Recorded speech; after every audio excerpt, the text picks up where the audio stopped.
Alors je vais commencer par quelques mots dus aux circonstances et pour dire aussi que je ne reviendrai pas sur le sujet que je vais aborder ici.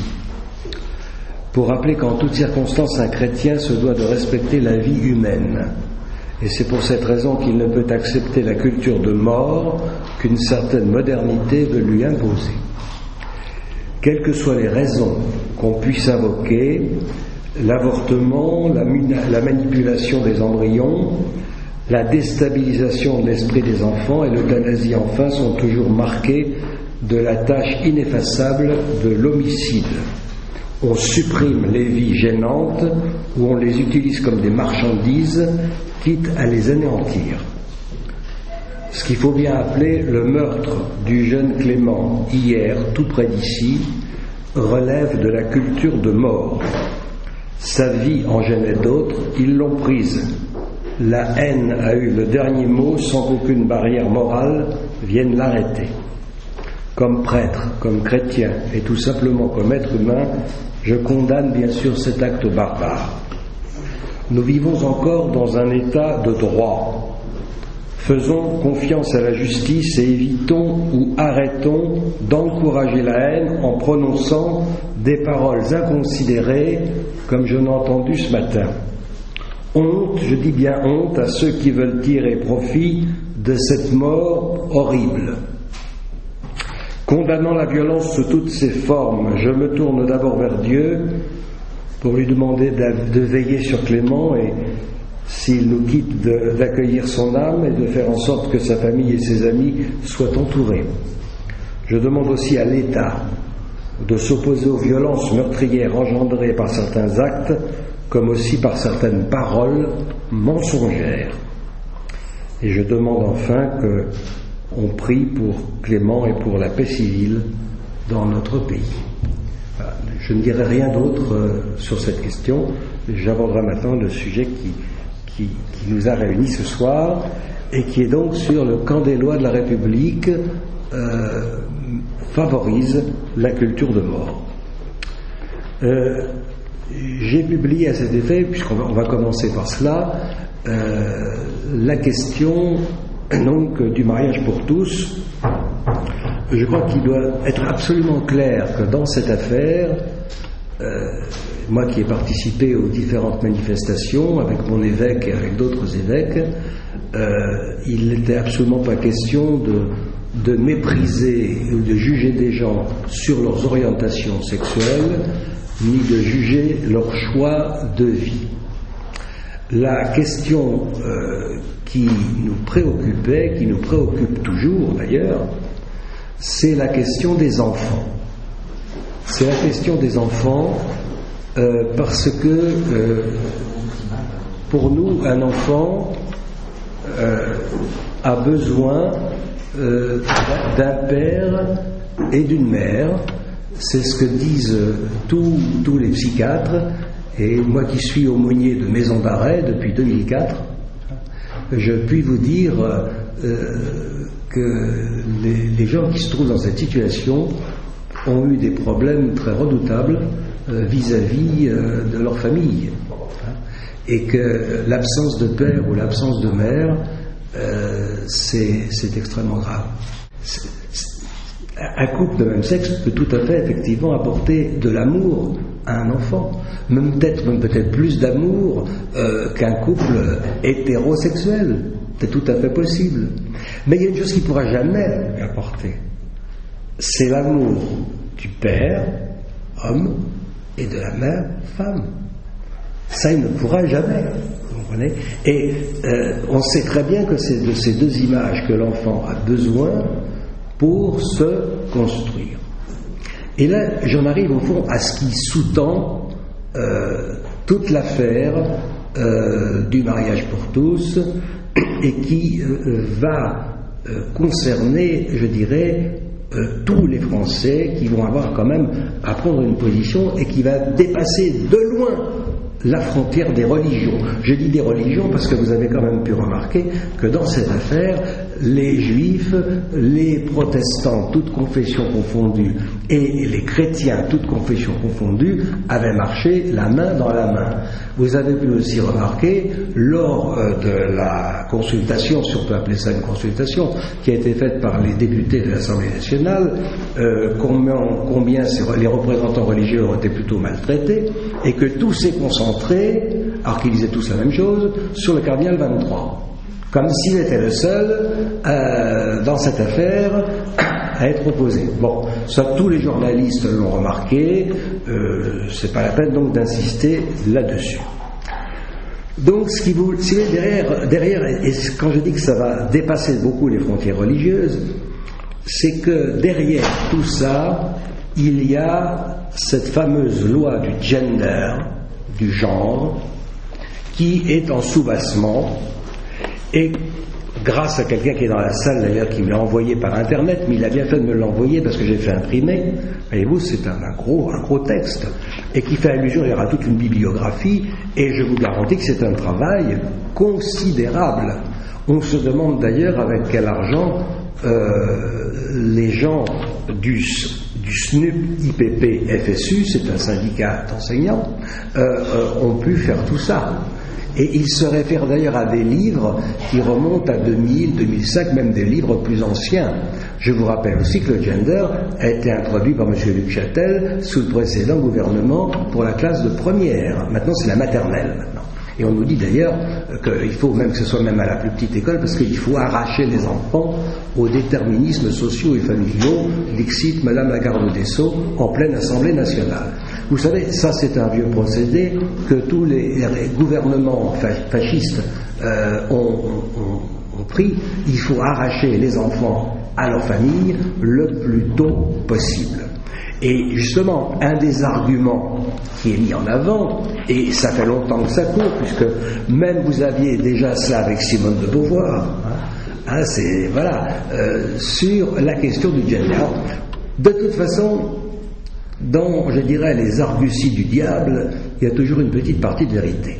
Et oui, c'est comme ça que le diable vous attrape. Hein. Le fruit qu'on a fait manger à Adam et Ève, il était beau et bon à manger. Ah oui, c'est bon, voilà. On vous dit pas la suite. Bon.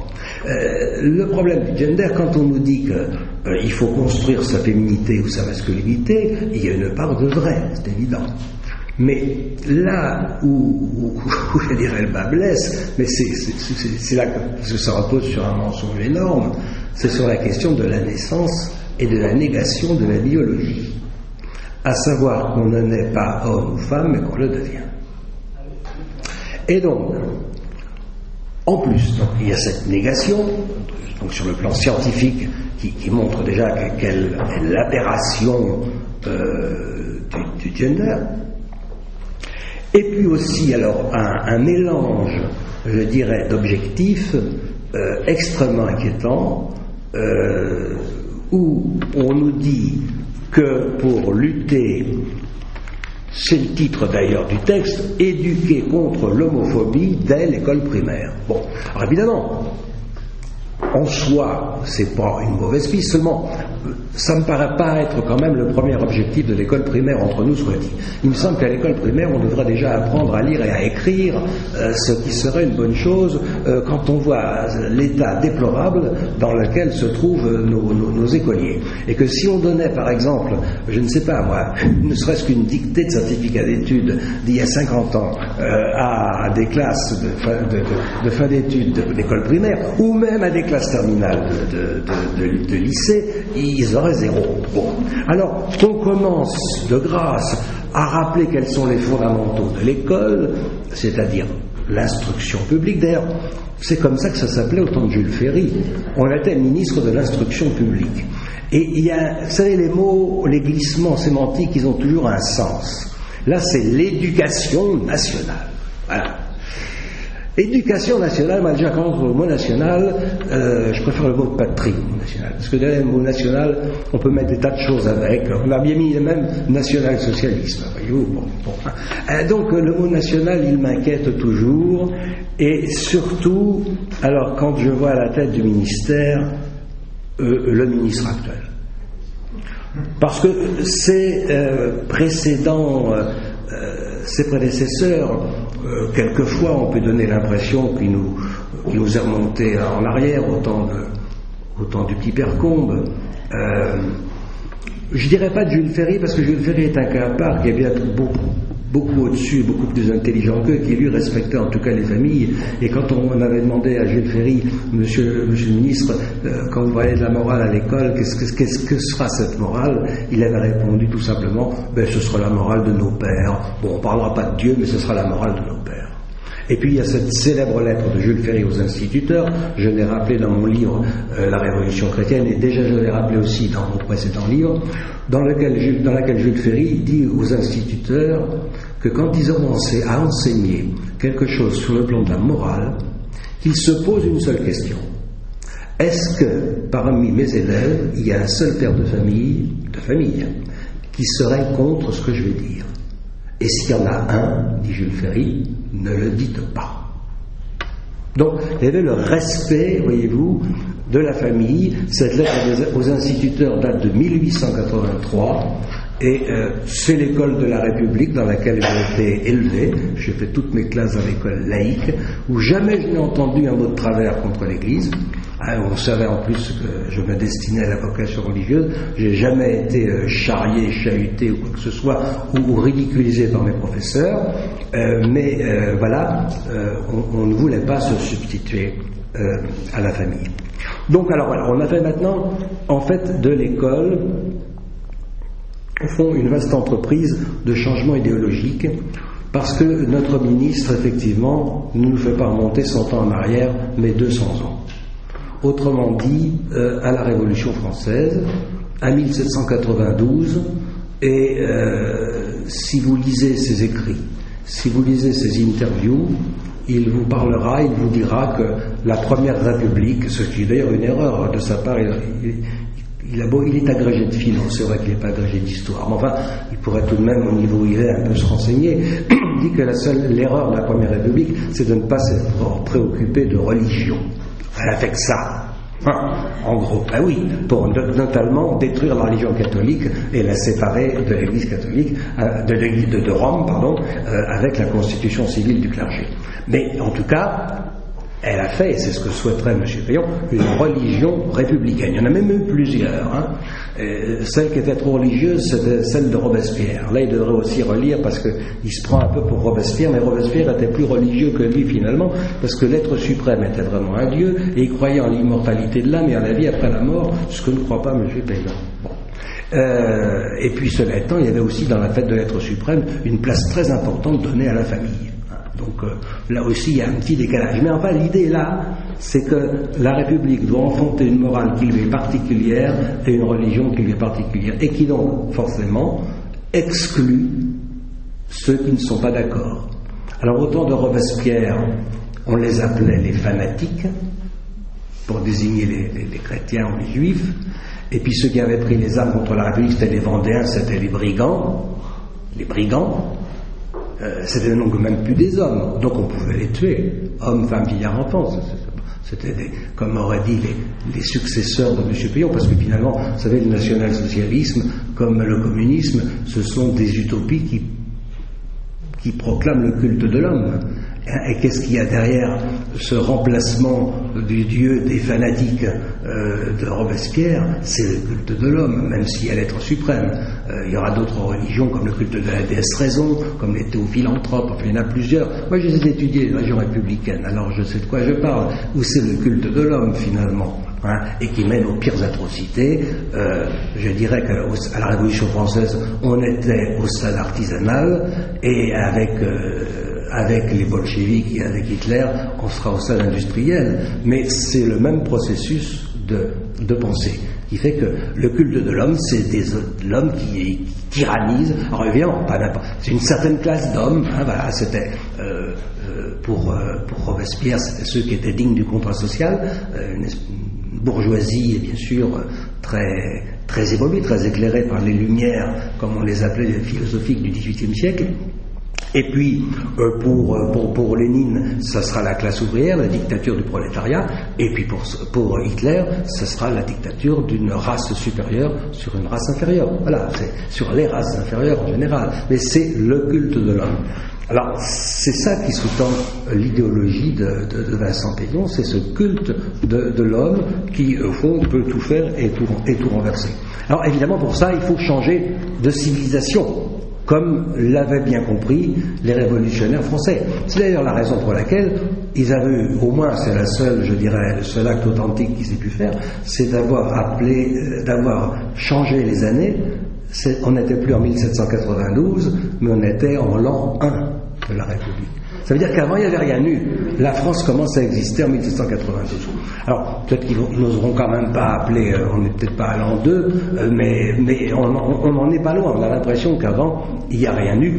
Cela dit, il y a quand même eu des prédécesseurs. Bon, cela dans la pensée du genre, et j'y reviens à cette question du genre. Alors, ce livre, vraiment, vous ne le trouverez plus sur le site du syndicat.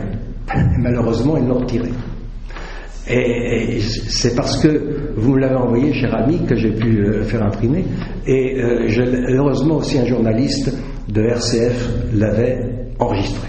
Voilà. Mais on ne le trouve plus parce qu'évidemment, ils ont dû recevoir des déluges, parce qu'il y a des gens qui ne savent pas encore à quoi on va manger leurs enfants à l'école, et donc évidemment, c'est peut-être pas le moment de le dire tout de suite. Hein. Mais toujours est-il que c'est en tout cas inscrit. Alors, vous avez sur le genre. Dès la première page, je ne veux pas vous abrutir tout ça, parce que c'est assez indigeste, et malheureusement, comme le disait un ami tout à l'heure, les journalistes ne le liront pas. Bah oui, c'est trop compliqué, regardez le pavé. Hein. C'est un peu comme quand on nous a fait voter pour Maastricht, qu'on nous a envoyé les documents, qui a lu. Vous avez lu, c'est très bien, madame. Voilà. Voilà. Bon. Alors, voilà. À propos du genre, les études sur le genre placent au cœur de leur approche une posture constructiviste, c'est-à-dire qui analyse les différences hommes-femmes, inégalités, hiérarchie, domination masculine, comme des constructions sociales et culturelles et non comme découlant des différences de nature. Dans le sillage du mot célèbre de Simone de Beauvoir, voilà, selon laquelle on ne naît pas femme et on le devient, et entre parenthèses il faudrait ajouter ni homme, fermez la parenthèse, ces études se sont historiquement heurtées et se heurtent toujours à de puissants discours essentialistes, c'est-à-dire les nôtres, évidemment, les pauvres religieux retardataires, qui rapportent les différences perçues et la hiérarchie entre les hommes et les femmes à un substrat biologique et à un invariant naturel. Attaque contre la religion naturelle. Les hommes et les femmes, le féminin et le masculin sont le produit d'un rapport social et on ne peut étudier un groupe de sexe sans le rapporter à l'autre. Il existe entre eux un rapport de pouvoir, une asymétrie, une hiérarchie. Voilà. Et en fait, on va vous expliquer en long et en détail que tout ça est rapport de pouvoir, que le moyen d'en finir avec la différenciation entre hommes et femmes et revenir à une égalité entre hommes et femmes, c'est le genre, que le moyen de lutter contre l'homophobie aussi, c'est le genre, puisqu'il semble que ce soit le danger qui soit le plus prégnant pour notre société actuelle. Donc, vous vous rendez compte, l'homophobie, c'est ce qui risque de tout détruire dans la société française. Plus le temps qu'on regarde ça, on regarde pas autre chose. C'est aussi l'intérêt du débat. Bon. Et alors, on a fait appel, je dois le dire, à des gens intelligents pour rédiger ces textes. Je crois que c'est une grosse erreur que de mépriser ses adversaires. Et moi, je salue l'esprit d'intelligence, mais en même temps, je dis c'est diabolique.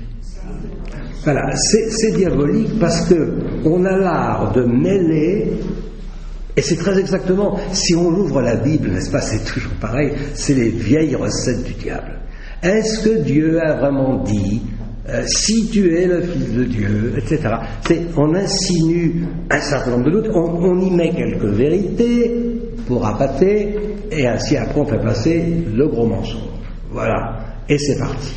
Et c'est la même méthode qu'on emploie ici avec des gens. Alors, il y en a une quand même que je signale quand même, c'est Régine Sénac. En plus, elle a une bonne tête, n'est-ce pas? Voilà. Donc, qui vraiment, alors là, elle nous met au cœur du problème. Et puis elle le dit très clairement. C'est au moins le mérite d'être clair. Déconstruire la complémentarité des sexes. Voilà. Et nous y voilà. Parce que en fait, voyez-vous, cette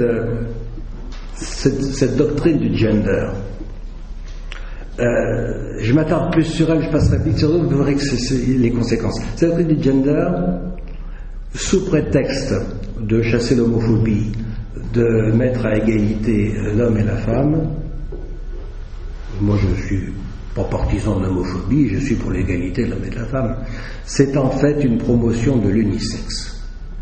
C'est la négation de la différence sexuelle, qui est présentée, la différence sexuelle, comme une arme d'oppression, alors qu'au contraire c'est un enrichissement dans la complémentarité. Mais voyez-vous, on nous sape dès le départ notre discours.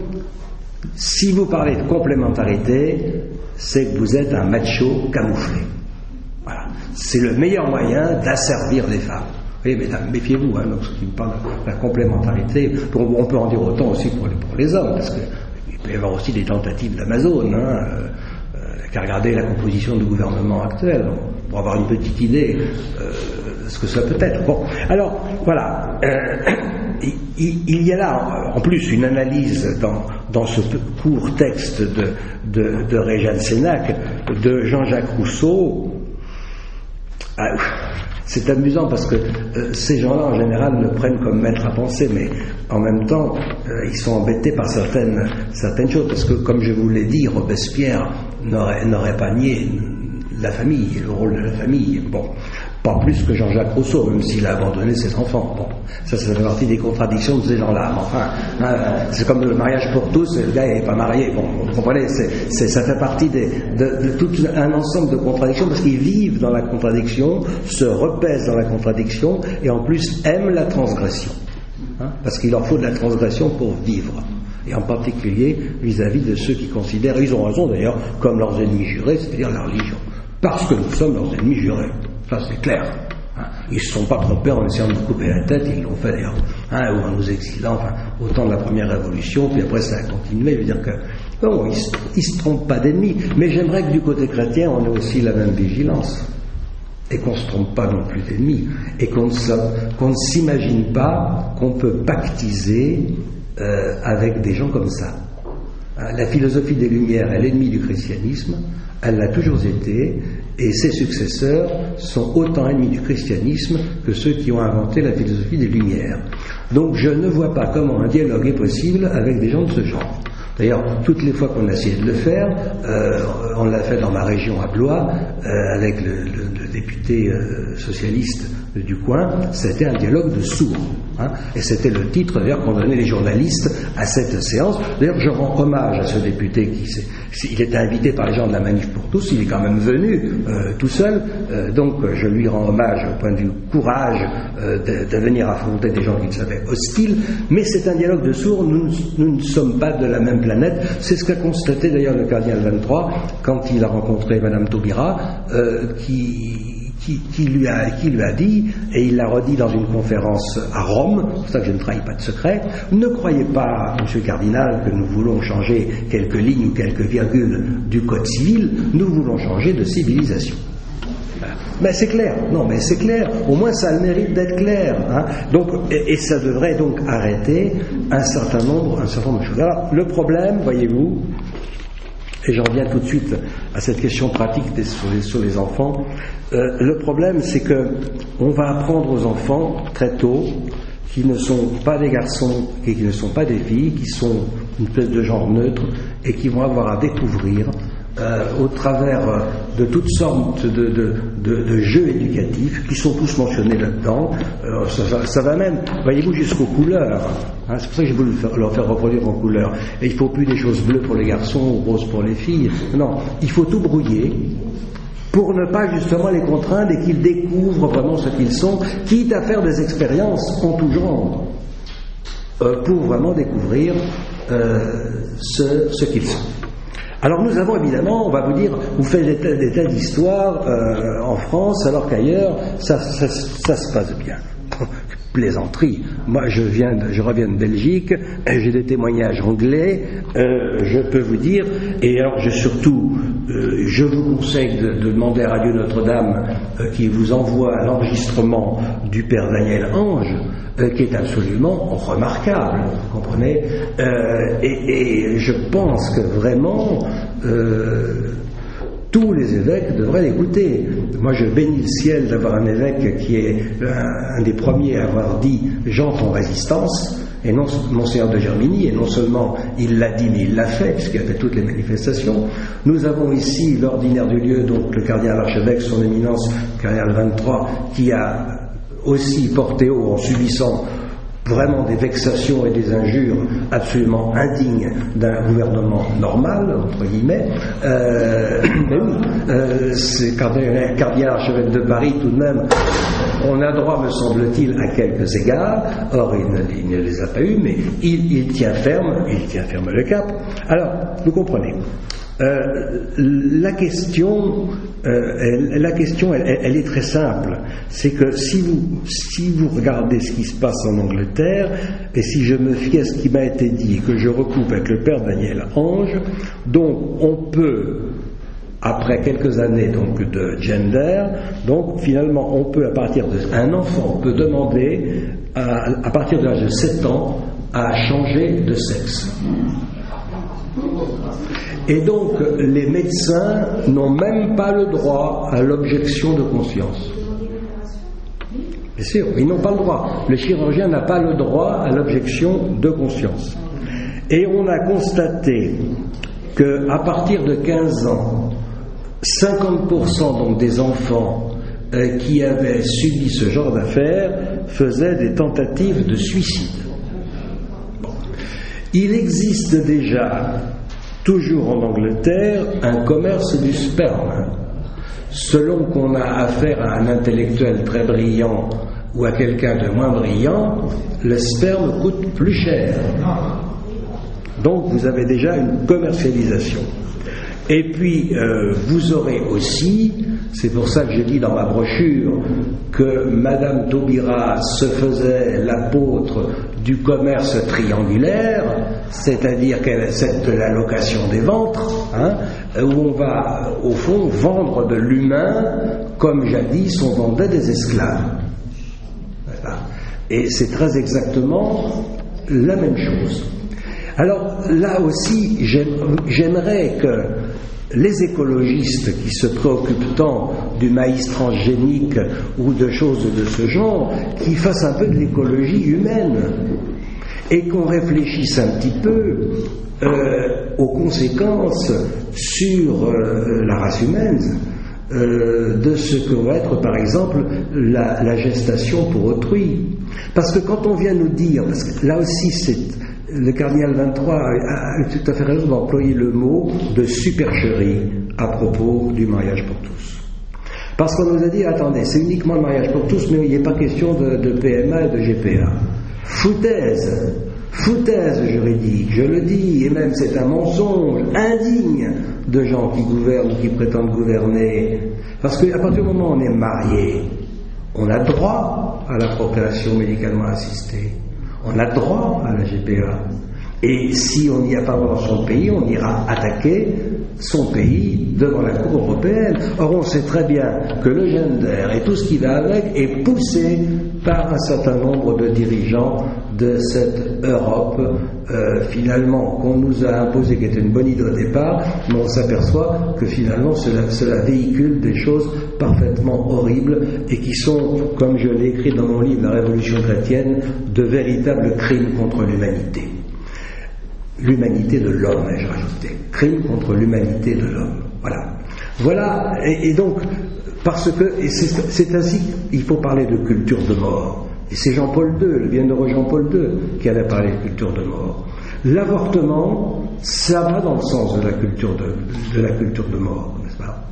Le gender, et qui a produit le mariage entre personnes du même sexe, alors qu'on aurait très bien pu trouver des arrangements sur la question du Pax, et là l'Église n'aurait pas pris la parole, ni pour ni contre, parce que pour un certain nombre de raisons elle ne peut pas approuver, mais pour d'autres raisons elle ne s'en serait sans doute pas mêlée, parce que ça reste une affaire purement civile. En revanche, le mariage, non, parce que ça ouvre des droits qui sont ce qu'ils sont. Et je vous fais le pari, à l'heure où je vous parle, que pour nous provoquer, nous aurons des gens qui viendront à l'église avec le certificat de mariage de la mairie et qui nous demanderont le mariage religieux.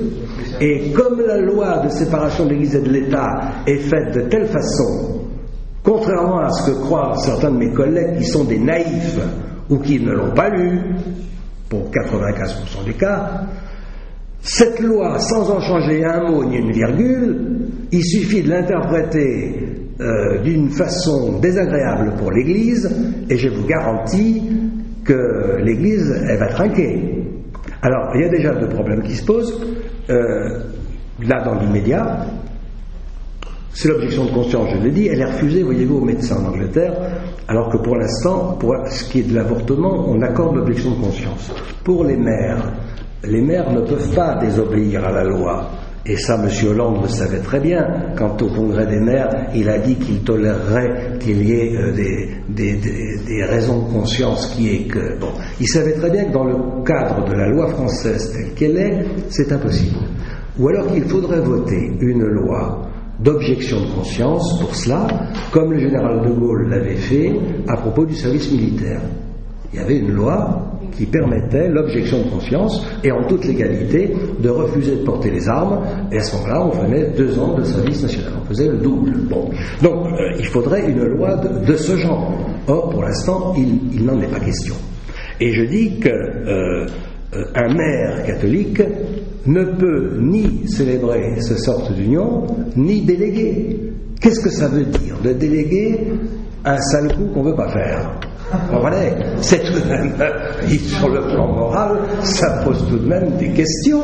Hein. Bon, alors voilà, ça c'est un premier point. Le deuxième point, aussi très immédiat, et qui s'est posé à nous avant même la loi, c'est la question du registre des baptêmes. Sur le registre des baptêmes, et là aussi je voudrais bien me faire comprendre, parce qu'on m'a fait un procès d'intention, on m'a dit, vous n'allez pas baptiser, voilà, le père Viau, il baptisera pas les enfants. Mais non, il ne s'agit pas de ça. C'est pas ce que j'ai voulu dire. Je sais qu'il y a des confrères qui vont se poser la question, parce que vous savez très bien, quand on présente des enfants au baptême, on demande aux gens s'ils veulent les élever dans la religion catholique, s'ils veulent... Bon, or, évidemment, des gens qui enfreignent à ce point les lois de l'Église, on peut avoir des doutes sur... Bon, cela dit, je ne parle qu'à titre personnel, je crois tellement en la grâce du baptême que personnellement je ne mettrai pas d'a priori pour refuser le baptême des enfants de ces couples-là. Ils ne sont pas responsables des folies des adultes. Bon, donc à titre personnel, je baptiserai, mais j'ai un registre de baptême sur lequel il y a marqué le père et la mère.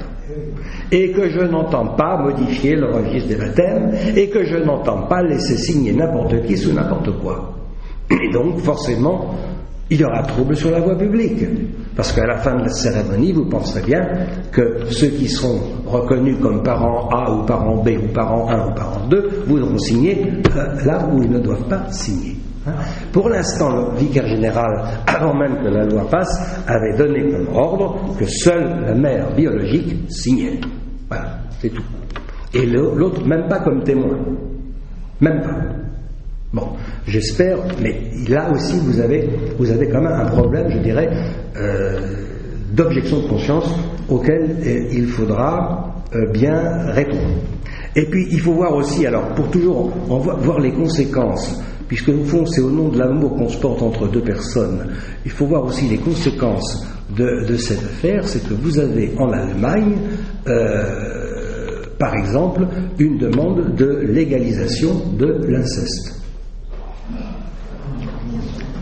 Alors on a reproché à Monseigneur Barbarin il y a quelques mois d'avoir mélangé tout, mais je regrette, ça y est, c'est en cours, Bon, alors comme le dit très bien le père Daniel Ange, je crois que, voyez-vous, ce qu'il faut soutenir, et surtout dans le contexte dans lequel je vous parle, et visiblement un monsieur tout à l'heure qui est parti, d'ailleurs, je regrette, parce que je ne voulais pas entrer dans le débat, je n'y entrerai pas, je vous le dis tout de suite quand vous me poserez des questions sur ce qui s'est passé hier soir. Mais il faut que les chrétiens soient conformes à eux-mêmes et à leur conscience. Et qu'il n'est pas, à la fois, on ne peut pas obéir à des lois qui sont des lois injustes. Saint Thomas d'Aquin les a assimilées à des violences. Et par conséquent, une loi injuste est une violence qu'on ne peut pas suivre. Mais encore faut-il le faire dans la non-violence. Il n'est pas question, par exemple, d'aller attaquer les forces de l'ordre. Il n'est pas question de partir à l'assaut d'un ministère, d'un palais où on exerce le pouvoir, ou que sais-je encore.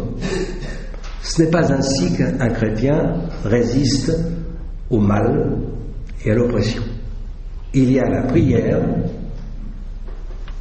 il y a les témoignages que nous pouvons donner. Le père Daniel Ange rappelait ce qu'ont fait les Polonais en 1981, et il avait raison. 2 millions de personnes dans la rue, mais il y a un autre exemple, puisqu'il parlait des Polonais, au temps où Staline avait interné le primat de Pologne et qu'on avait promené son trône dans les rues de Varsovie, c'est 5 millions de Polonais qui étaient derrière le trône épiscopal. Et c'était Staline qui était au pouvoir. Et il n'a pas osé. Vous comprenez ? Pour ça que ce qu'il faut, c'est simplement du courage. Cela dit, le martyre ne se décrète pas. Jamais l'Église n'a obligé au martyre. Elle a même été indulgente vis-à-vis de ceux qui avaient eu peur. C'est la fameuse affaire des lapsis au temps des persécutions romaines. Et les pères de l'Église ont été pour le pardon des lapsis. Donc on ne décrète pas le martyre. Mais il est du devoir de l'autorité ecclésiastique de demander de résister.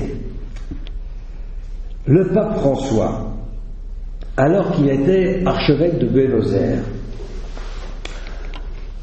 quand il a reçu Benoît XVI en Argentine, ils étaient en plein problème du même genre. Et au nom des évêques d'Amérique du Sud, il lui a donné le texte suivant, dont je ne vous lis qu'un passage. Nous espérons que les législateurs, les gouvernants et les professionnels de la santé, conscients de la dignité de la vie humaine et de l'enracinement de la famille dans nos peuples, la défendent et la protègent contre les crimes abominables de l'avortement et de l'euthanasie. C'est leur responsabilité. Pour cela, devant des lois et des dispositions gouvernementales qui sont injustes à la lumière de la foi et de la raison, on doit favoriser l'objection de conscience. Nous devons nous tenir à la cohérence eucharistique, c'est-à-dire être conscient que l'on ne peut pas recevoir la communion sacrée et au même moment agir en acte et en parole contre les commandements, en particulier quand on soutient l'avortement, l'euthanasie et d'autres délits graves contre la vie et la famille. Cette responsabilité pèse de manière particulière sur les législateurs, les gouvernants et les professionnels de la santé. Je vous signale que en ce qui concerne l'avortement, la peine est punie de l'excommunication latae sentenciae, automatique, qui prive non seulement de tous les sacrements, mais de tout ce qu'un chrétien peut demander, y compris les obsèques. Pour toute personne qui pratique un avortement, il s'en rend complice. Et que, au minimum, en tout cas, sans aller jusqu'à l'excommunication latae sentenciae, on doit écarter, selon moi, de la communion eucharistique ceux qui participent, bien sûr, aux avortements, à l'euthanasie quand elle nous sera proposée, parce qu'elle nous sera, bien entendu, et bien entendu à toute cette déstructuration des esprits des enfants, qui sont de véritables crimes contre les enfants, que j'assimile qui sont aussi graves que la pédophilie. Aussi graves. Et que par conséquent, je ne sais pas, à moins que mon évêque me donne des consignes, puisque nous en avons déjà parlé avec les maires des communes avoisinantes de Blois, personnellement, je ne donnerai pas l'Eucharistie à des gens que je sais avoir marié des couples du même sexe. Et je m'en tiendrai à cela, sauf avis contraire de mes supérieurs et écrits. Parce que dans ces questions-là, il faut prendre ses responsabilités. Et il faut que les fidèles se tournent vers leur berger. On avait il n'y a pas longtemps ces textes sur le bon berger qui connaît ses brebis. Pour reprendre les paroles du pape François, il doit sentir la sueur de ses brebis, il doit être avec son peuple. Et donc, il faut vraiment prier pour que, il y a beaucoup d'évêques déjà qui ont pris position très fortement, mais pour qu'il y ait vraiment dans ce pays, parce qu'on a les yeux fixés sur nous à l'extérieur, surtout dans les pays qui ont accepté ça et qui commencent à voir les dégâts et qui se disent, mais après tout, peut-être que la France là, peut retrouver son titre de fille aînée de l'Église, en étant justement le pays où on fait barrage, où les chrétiens auront cet honneur de faire barrage. Parce qu'il faut aussi que vous sachiez, parce que quand j'entends dire le grand danger c'est l'homophobie, etc., bon, attention. Et là, je vous parle en tant que prêtre et aussi en tant qu'aumônier de prison, où j'ai une aumônerie catholique et à côté de moi une aumônerie musulmane qui fait le quadruple de l'aumônerie catholique au point de vue numérique. C'est d'ailleurs à ma demande qu'un imam est venu s'en occuper, parce que sinon on allait à des catastrophes. Bon, je ne vais pas vous donner plus de détails, je ne peux pas. Toujours est-il que ce que je peux vous dire tout de même, c'est que dans la propagande musulmane, celle qui est faite en prison, comme celle qui est faite à l'extérieur, on attribue la déchéance morale de l'Occident au christianisme. Et que le thème favori justement de cette propagande, mais qui est fondé, puisque vous voulez, ils ont raison sur ce point, c'est de dire nous sommes intransigeants dans notre foi musulmane, il n'est pas question de toucher à la famille et de prendre comme ça les enfants aux familles et de laisser faire l'État n'importe quoi. Voilà. Et en tout cas d'autoriser les mariages entre personnes du même sexe avec les conséquences que ça a. Voilà.